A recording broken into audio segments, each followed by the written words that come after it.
are there any actors that influenced you guys in your upbringing and that influenced you guys to want to be actors? Ryan, go ahead. Yeah, I was in high school around the time uh, Ethan Hawke and Leonardo DiCaprio were kind of like big names or up and coming big names.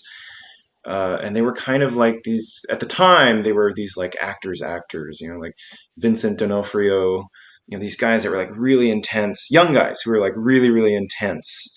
That they had that intensity, and I was really drawn to that, and that kind of I was like, ooh, I want to be like those guys, because it felt like they could do anything. But I still love those guys; they're really great. But as I get older, I find myself I do kind of I realize now that they were sort of doing this one thing kind of over and over and over again. It was just like really being really intense, like all the time, intense, intense, intense, and that was their thing.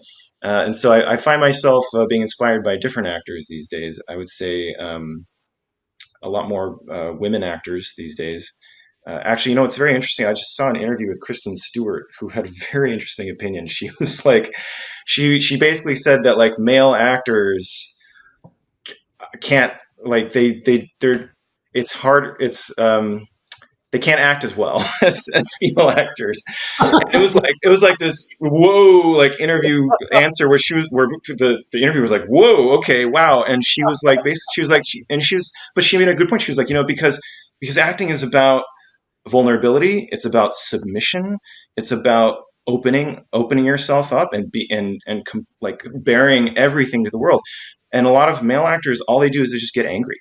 They're just like angry and loud, and that's so true. And I realized that that was kind of like my inspiration when I was young, is like these angry, loud male actors, and they weren't actually like they weren't, a lot of them weren't actually like going anywhere real with their acting. They were just being intense. So I'm looking for much more nuanced and really raw and vulnerable actors these days. So it's a very exciting time for me to sort of be looking for new inspirations. Rennie, same question.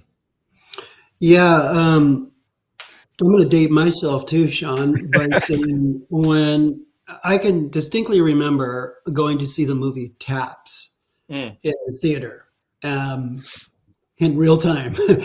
And Timothy Hutton, there was a scene where Timothy Hutton was talking about this little kid in the film that had recently gotten killed. And the emotion he brought, and just watching that scene, I believed every bit of it. And I just remember being so just in awe that a person could be in such make believe and have cameras and lights all around him and cry. And he was crying.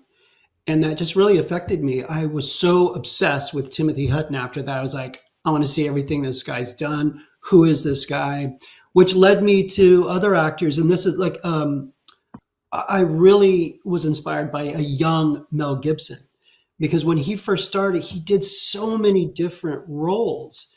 His range, I was just so impressed by his range. He would do Shakespeare. He played a farmer. He all these different roles in his younger years, and he was someone who influenced me. So I think I was always inspired and influenced by actors who would play so many different kinds of roles. Just range was always my thing. Like I hope to be an actor that can do, to what Ryan's point is, not just be the angry yelling male, because I think we can all do that. but to have that vulnerability, to be able to do things like that, and that's the thing. Always trying to attain that is always the challenge.